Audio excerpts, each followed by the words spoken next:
우선 안면 윤곽 수술 후에 얼굴이 처지는 이유는 뭘까요? 바로 뼈 크기가 줄어들기 때문입니다.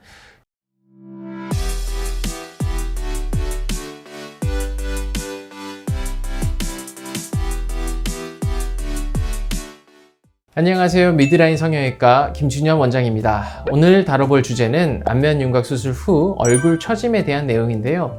모든 분들이 그리한 것은 아니지만 간혹 윤곽 수술 후 얼굴 처짐을 호소하시는 분들이 계십니다. 오늘은 윤곽 수술 후에 얼굴 처짐이 일어나는 이유와 해결 방법에 관하여 얘기해 보려고 합니다. 윤곽 수술에 관심이 있거나 윤곽 수술을 이미 받으신 분들은 꼭 끝까지 영상을 시청해 주세요. 우선 안면 윤곽 수술 후에 얼굴이 처지는 이유는 뭘까요? 바로 뼈 크기가 줄어들기 때문입니다. 윤곽 3종이라고 불리는 광대, 사각턱, 턱끝 수술 모두 뼈가 줄어드는 수술입니다. 뼈가 작아지면 거기에 맞춰서 피부도 풍선에 바람이 빠지듯이 딱 맞아지면 좋은데 그렇게 되지가 않습니다. 뼈가 줄어들면 원래의 뼈 크기에 맞춰져 있던 피부가 아래로, 조금 더 정확하게는 아래 안쪽으로 내려오게 되는 것이죠. 그로 인해서 윤곽 수술을 하기 전보다 피부 처짐을 체감하는 경우가 덜어 있습니다. 모든 윤곽 수술 환자들이 해당 증상을 겪는 것은 아닙니다. 하지만 해당 증상을 겪는 분들이 계시고 해결 방법을 찾는 분들이 계시기 때문에 오늘 이 영상을 제작하게 되었겠죠? 앞서 말씀드렸듯이 윤곽 수술 후에 피부가 처지는 이유는 피부를 포함한 연부 조직이 덮고 있던 얼굴 뼈의 크기가 줄어들었기 때문입니다. 그렇다면 해당 증상은 어떻게 개선이 가능할까요? 바로 윤곽 수술 후 처진 부위를 리프팅 해줌으로써 피부 처짐을 개선해 줄 수 있는데요. 윤곽 수술 후 처짐을 개선하기 위한 리프팅에는 다양한 방법이 있고 그중 대표적인 방법 하나가 바로 안면 거상술입니다. 처져 있는 얼굴에 스마스를 당겨서 고정해 줌으로써 처진 얼굴 부위를 끌어올려 작아진 뼈 크기에 맞춰주는 것이죠. 제가 실제로 수술했던 환자분의 사례를 보여드리며 조금 더 자세히 설명드리겠습니다. 이 환자분 또한 타 병원에서 안면 윤곽 수술을 받으신 후에 생긴 얼굴 처짐으로 본원을 방문해 주셨는데요. 자, 사진을 보시면 윤곽 수술 후에 뼈가 작아지면서 피부가 남아서 이중턱이 발생했고요. 그리고 심부볼이 처지면서 도드라져 보입니다. 이렇게 이중턱이 생기면 전체적인 얼굴의 크기는 작아졌음에도 불구하고 턱 라인이 날렵해 보이지 않아서 얼굴에 살집이 있어 보일 수 있습니다. 그리고 입꼬리 부분에 심부볼이 도드라져 보이게 되면서 아무런 표정을 짓고 있지 않을 때 화가 나 보인다는 말을 듣게 될 수도 있죠. 사례에서의 환자분 또한 입꼬리 근처에 심부볼이 튀어나오고 이중턱과 턱 라인이 처져 애써 다듬은 앞면의 윤곽 라인이 잘 드러나지 않는 안타까운 상황입니다.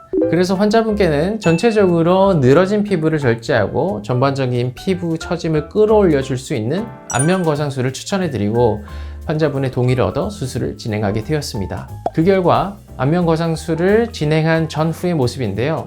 처져 있던 이중턱이 해소가 되었고 안면 리프팅이 이루어지면서 처져 있던 심부볼이 같이 리프팅된 모습을 볼 수가 있습니다. 이 환자분을 수술할 때 가장 크게 신경 썼던 부분이 있다면 바로 박리입니다.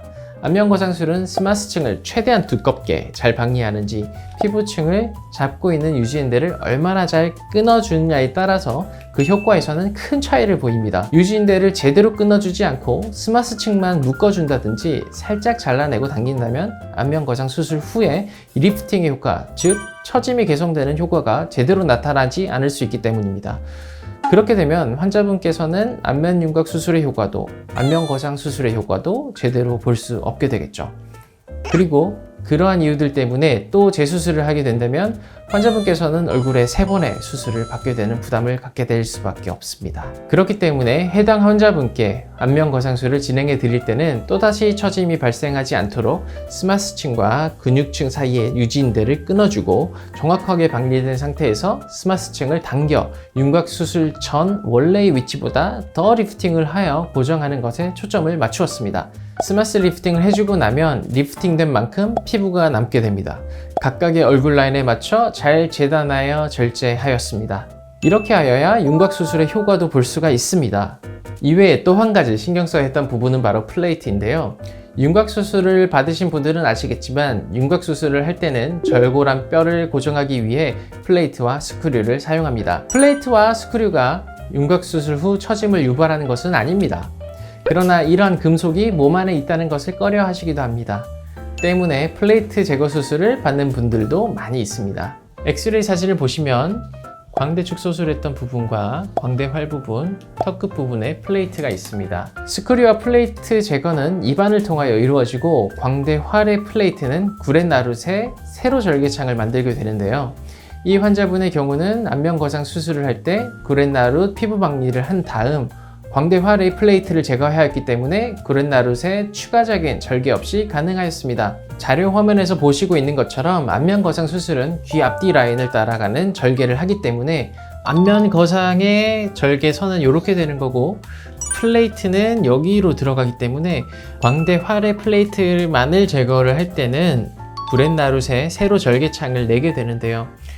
이 환자분의 경우는 안면 거상을 하면서 플레이트를 제거를 할 수 있었기 때문에 절개가 귀 앞뒤로 들어가지고 광대 활의 플레이트를 고정한 부분을 넘어서까지 피부 박리가 들어가기 때문에 또 다른 절개창을 내지 않고 안면 거상을 하면서 광대 활의 플레이트를 제거를 할 수 있었던 경우가 되겠습니다. 마지막으로 환자분의 전후를 보여드리면 입가 부근의 심부볼과 이중턱, 턱 라인이 많이 개선된 것을 볼 수 있는데요. 전체적으로 육안으로 보였던 처짐들이 개선되어 얼굴 윤곽이 잘 살아난 것을 볼 수 있습니다. 안면 거상술 흉터 또한 귀의 모양과 어우러져 거의 눈에 띄지 않는 것을 보실 수 있습니다. 환자분께서도 안면 윤곽 수술 후 최대 스트레스였던 처짐이 개선되면서 나이 들어 보이는 인상이 많이 개선되었다고 만족해 하셨습니다. 앞서 말씀드린 바와 같이 윤곽 수술 후 볼 처짐의 근본적인 해결 방법은 안면 거상술입니다. 따라서 윤곽 수술 후 볼 처짐, 아래턱 처짐과 같은 증상으로 고민이라면 안면 거상술에 대한 풍부한 지식과 경험이 있는 전문의의 진료를 통해 그에 맞는 수술을 계획하시는 것을 권합니다. 그럼 저는 다음 영상에서 더 유익한 정보로 찾아오겠습니다. 이상 김준현 원장이었습니다. 시청해 주셔서 감사합니다.